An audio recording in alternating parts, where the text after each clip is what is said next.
Hi friends, please subscribe to Amravati Media and press the bell icon for more latest updates. బీజేపీతో YCP పొత్తు సాధ్యమేనా? YCP అధినేత YS Jagan మాత్రం ఈసారి ఖచ్చితంగా అధికారంలోకి రావడం ఖాయమని గట్టిగా నమ్ముతున్నారు. ప్రస్తుత ప్రభుత్వంపై ఉన్న వ్యతిరేకతతో తమను మరోసారి అధికారంలోకి ప్రజలు తెచ్చుకుంటారని విశ్వసిస్తున్నారు. జగన్లో మాత్రం ఫుల్ కాన్ఫిడెన్స్ కనపడుతున్నప్పటికీ నేతల్లో మాత్రం అది కనిపించడం లేదు. 40% ఓట్లు వచ్చి 11 స్థానాలు రావడంపై వైసీపీ నేతలు నేటికి అనేక అనుమానాలు వ్యక్తం చేస్తున్నారు. సంక్షేమ పథకాలను విస్తృతంగా అమలు చేసిన పార్టీ ఇంత దారుణమైన ఓటమికి గల కారణాలను నేతలు తమ కింది స్థాయి నేతలతో మాట్లాడుతూ తెలుసుకుంటున్నారు. వైసీపీ పట్ల ప్రజలలో సానుకూలత ఉన్నప్పటికీ ఇంత దారుణమైన ఓటమికి గల కారణాలపై నేతలు ఒక క్లారిటీకి వచ్చినట్లు కనపడుతోంది. అందుకే వైసీపీలో నేతల వాయిస్ చేంజ్ అవుతోంది. జగన్ తన పద్ధతి మార్చుకోవాలంటూ ఎన్నికల ఫలితాలు వచ్చిన వెంటనే కేతిరెడ్డి వెంకటరామరెడ్డి లాంటి వాళ్ళు వ్యాఖ్యానించారు. అదే సమయంలో గుడివాడ అమర్నాథ్ లాంటి నమ్మకమైన నేతలు కూడా వాలంటీర్లను దగ్గరకు తీసుకుని తాము ఓటమి పాలయ్యామని అనేశారు. అలాగే ప్రొద్దుటూరి నియోజకవర్గం మాజీ ఎమ్మెల్యే రాచమల్లు శివప్రసాద్ రెడ్డి లాంటి వాళ్ళైతే జగన్ మెతక వైఖరి వల్లనే ఓడిపోయామని బహిరంగంగానే చెబుతున్నారు.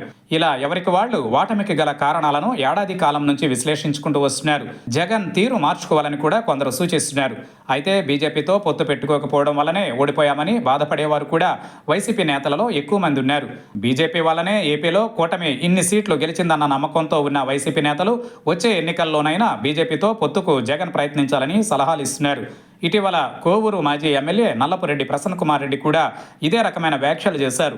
గత ఎన్నికలలో బీజేపీతో పొత్తు పెట్టుకోకపోవడం వల్లనే ఇంత దారుణమైన ఓటమిని చవిచూశామని చెప్పుకొచ్చారు.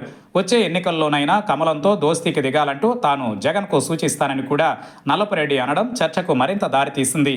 కానీ జగన్ ఇప్పటి వరకు బీజేపీతో నేరుగా పొత్తు పెట్టుకోలేదు. 2014లోనే వైసీపీని బీజేపీ పొత్తుకు ఆహ్వానించింది. అయితే కొన్ని వర్గాలు తమకు దూరం అవుతాయని భావించిన జగన్ బీజేపీతో ప్రత్యక్ష పొత్తుకు దిగలేదు. అప్పటి నుంచి బీజేపీతో పరోక్షంగా సత్సంబంధాలు నెరుపుతున్నప్పటికీ నేరుగా ఎన్నికలలో పొత్తు పెట్టుకోలేదు. కేంద్ర ప్రభుత్వం ప్రవేశపెట్టే అన్ని బిల్లులకు వైసీపీ మద్దతు ఇస్తూనే వస్తోంది. అంటే బీజేపీకి బి టీమ్గానే వైసీపీ వ్యవహరిస్తోంది. కానీ నేరుగా పొత్తు పెట్టుకునేందుకు జగన్ అంగీకరించలేదు. ఈసారి కూడా అదే రకంగా జగన్ వెళతారని కొందరు చెబుతుండగా మరికొందరు మాత్రం కమలంతో కలిసి వెళితేనే సక్సెస్ అవుతామని అంటున్నారు. మరి ఇప్పుడు బీజేపీ టీడీపీ జనసేనతో పొత్తులో ఉంది. ఆ రెండు పార్టీలను కాదని వైసీపీ వెంట బీజేపీ ఎందుకు నడుస్తుందన్న ప్రశ్నకు మాత్రం వైసీపీ నేతల మధ్య సమాధానం లేదు.